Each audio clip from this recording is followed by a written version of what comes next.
You all keep sending me videos of Erika Kirk, so I'm going to keep doing analysis. I am body language expert and behavior analyst Traci Brown. Take a look at this. It's a couple-minute clip. There's a lot to talk about. Stay tuned for my analysis.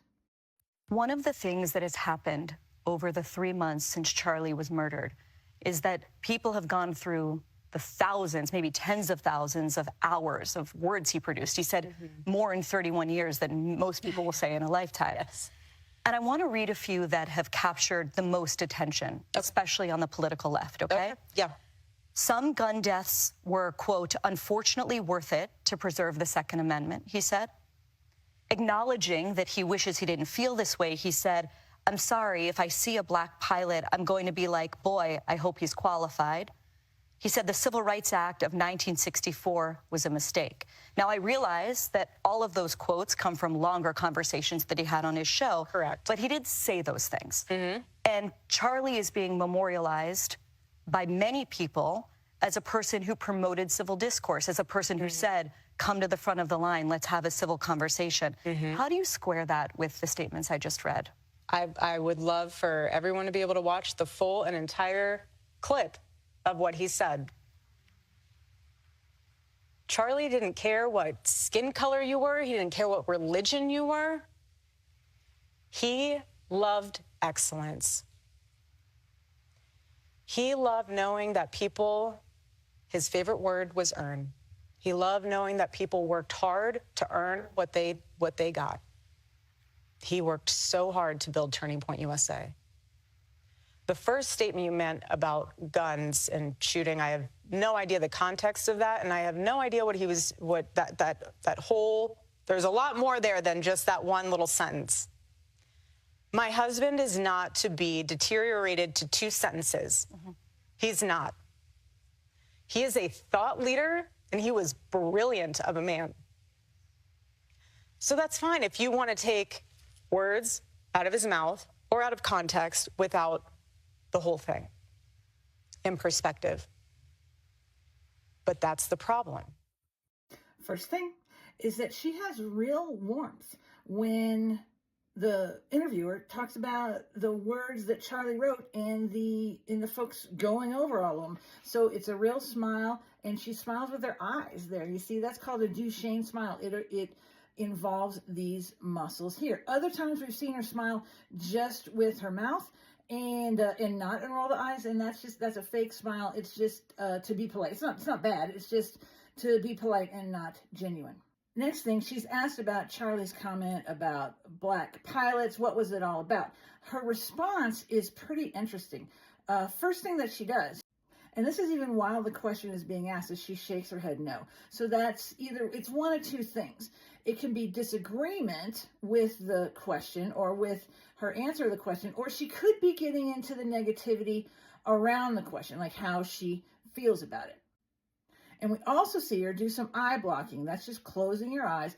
It's either wanting to keep that information out or wanting to keep something in.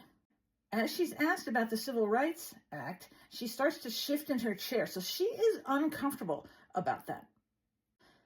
And we see something that is becoming a habit of hers, I think, is that upside down smile. So her eyes are smiling, like these are enrolled, but she frowns just a little bit. And that is called a mouth shrug. So that means maybe, and she's got some happiness in there. When the interviewer says he said those things, we see her go into disgust. And that's it's almost like a snarl in your lips, like that.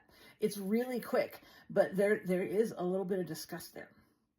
And as she says he didn't care about people's skin color, she sticks her tongue out. Now that can be anger, or it can be lip grooming, like she's trying to look better at that moment. Now with the Second Amendment, some people have to die comment, she says, I have no idea. But then she wants everyone to watch the longer clip. And so there's a big mismatch there. Like she acts like she doesn't know about the clip and what it really entails. And so this, my friends, is deception. Like there's a big mismatch here.